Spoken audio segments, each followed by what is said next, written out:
సర్వకృపానిధియగు దేవాది దేవునికి నా హృదయపూర్వక వందనములు, స్తుతులు, స్తోత్రములు సమర్పించుకుంటున్నాను. అందరికీ శుభోదయం. ఈ దినాన మహోన్నతుడైన దేవాది దేవుడు నీ కొరకు సిద్ధపరిచిన వాక్కు. చెడ్డవారిని చూచి నీవు వ్యసన పడకుము, దుష్కార్యములు చేయువారిని చూచి మత్సర పడకుము. దేవుని నామమునకు మహిమ కలుగునుగాక. ఈ మాటలు కీర్తనల గ్రంథము 37వ అధ్యాయము 1వ వచనంలో వ్రాయబడి ఉన్నవండి. ప్రియమైన నేస్తమా, నీ దేవాది దేవుడి దినాన నీతో సూటిగా మాట్లాడుచు ఉన్నారు.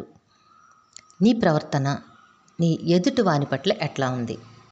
చెడ్డవారిని చూచినప్పుడు నీవు ఎట్టి రీతిగా ఆలోచిస్తూ ఉన్నావు? దుష్కార్యములు జరిగించుచున్న వారిని చూచి నీవేమనుకుంటూ ఉన్నావు? వాళ్ళని అస్సలు నీవు అసహించుకోవద్దు. వారిని చూసి మత్సర పడద్దు. నీకేమీ వద్దు. ఎందుకంటే ఎవరు చేసిన దానికి వారు ఫలము అనుభవిస్తారు. వారెవరో చేసిన చెడ్డ పనులకి, దుష్కార్యములకి నువ్వు వారిని చూసి వ్యసనపడి మత్సర పడితే నీ ఫలము నువ్వు పోగొట్టుకుంటావు. ఫస్ట్ ఆఫ్ ఆల్ నువ్వు తెలుసుకోవాల్సింది ఏమిటంటే, వారు చేశారు సరే, వారు అట్లా ఉన్నారు సరే, వారి పట్ల నీ ప్రవర్తన దేవుని దృష్టికి హేయమైనదిగా ఉంటే నీ ఫలము నువ్వు పోగొట్టుకుంటావు. కనుక నీ ఫలమును గూర్చి నువ్వు జాగ్రత్తగా ఉండాలి.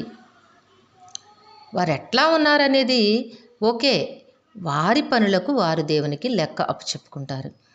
వారికి ఏమైనా నువ్వు మంచి మాట చెప్పగలిగితే చెప్పు, లేదంటే అక్కడి నుంచి వెళ్ళిపో.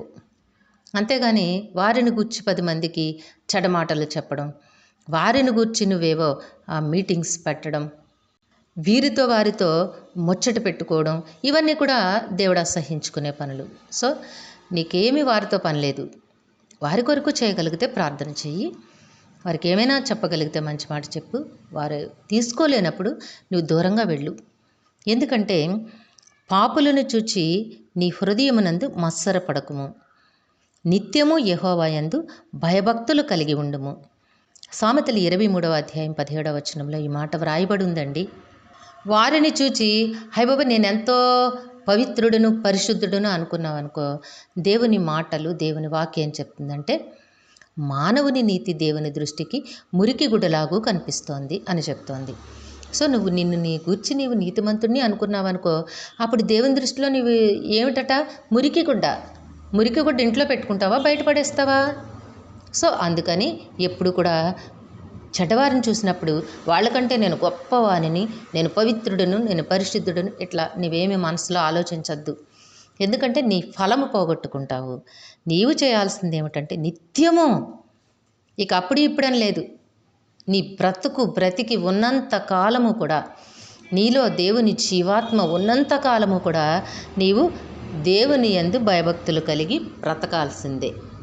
అట్లా ఎప్పుడైతే నీవు బ్రతకగలుగుతావో నేస్తమా, దేవుని నుంచి ఆశీర్వాదములు, దేవుని నుంచి మంచి ఫలములు నీవు పొందుకోగలుగుతావు. దేవుని మాట కరెక్ట్గా అర్థం చేసుకోవాలి. దుర్జనులను, చెడ్డవారిని చూసి నీవు వ్యసన పడడం వల్ల దేవుని నుంచి నీకొచ్చే ఫలము పోయిద్ది. సో అందుకని నీవైతే ఎప్పుడూ కూడా దేవుని యందలి భయభక్తులు కలిగి ఉండాలి. ఆయనకు ఇష్టనుగా జీవించాలి. అట్లా గనుక నీవు బ్రతకగలిగినట్లయితే నీ బ్రతుకు ఎంతో నీవు ఊహించలేవు. అంత ఆశీర్వాదకరముగా, అంత ఆనందమయముగా ఉంటుంది. కనుక ఇతరుల పట్ల నీ వైఖరి ఎప్పుడు కూడా చాలా జాగ్రత్తగా ఉండాలి నేస్తమా. నీ నోటిని కట్టుకొని నీ ప్రవర్తనను నీవు జాగ్రత్త పరుచుకుంటూ, నీ వల్ల ఎదుటి వ్యక్తులు ఎప్పుడు గాయపడకుండా, వారికి నీ వల్ల ఎట్టి హాని జరగకుండా, వారి పట్ల ప్రేమతో వ్యవహరిస్తూ దేవుని యందలి భయముతోనూ భక్తితోనూ నీవు జీవించవలను, జీవించి తీరాల్సిందే. అట్లా జీవించి నేస్తమా దేవుని ఆశీర్వాదములు నీవు మెండుగా పొందుకుంటావు. దేవుడు నిన్ను దీవించి ఆశీర్వదించునుగాక. ప్రార్థన చేసుకుందాము. ప్రేమజాలి నమ్మకము కలిగిన తండ్రి, మీ ఘనమైన పరిశుద్ధ పుణ్యపాదములకు సహస్రకోటి నమస్కారములు, స్తుతులు, స్తోత్రములు సమర్పించుకుంటున్నాము. తండ్రి, మీ బిడ్డకి మీరు ఇచ్చిన వాక్కును బట్టి మీకు వందనములు నాయనా. మా ప్రియులందరినీ, వారి కుటుంబములను మీ దివ్య హస్తములకు అప్పగించుకొంచున్నాము. తండ్రి, అందరికీ నీ కావలసిన ఆయురారోగ్యము, పరిపూర్ణమైన రక్షణ, దీర్ఘాయుష్యు, నెమ్మదిని ప్రసాదించి మీ శాంతి సమాధానంతో జీవింపచేయండి. పరీక్షలు రాస్తున్న విద్యార్థులకు ఆరోగ్యమును ధైర్యమును ప్రసాదించండి. తండ్రి, ప్రతి ప్రశ్నకు సరైన సమాధానమును ఇన్ టైంలో రాసి ఉన్నతమైన విజయమును పొందుకునే కృపను వారికి అనుగ్రహించండి నాయన. ఈ దినము పుట్టినరోజు, వివాహములు, వివాహ దిన మహోత్సవములు జరుపుకొంచున్న బిడ్డలందరికీ మీ ఆశీస్సులు దీర్ఘాయుష్ను అనుగ్రహించి మీ కృపలో జీవింపచేయండి నాయన. యవనస్తులను జ్ఞాపకం చేసుకొని బిడ్డలకు సకాలంలో చక్కని ఉద్యోగములు, వివాహములు, గర్భఫలములు ప్రసాదించమని మీ కాలు పట్టు వేడుకుంటున్నాము. జీవము కలిగిన దేవుడా, మా ప్రియులు చేస్తున్న పనిపాట్లలో, ఉద్యోగ విధులలో, వ్యాపారముల్లో తోడుగా ఉండి వారి కష్టములకు మంచి ఫలములు దయచేయండి. ప్రయాణముల్లో తోడుగా ఉండండి తండ్రి.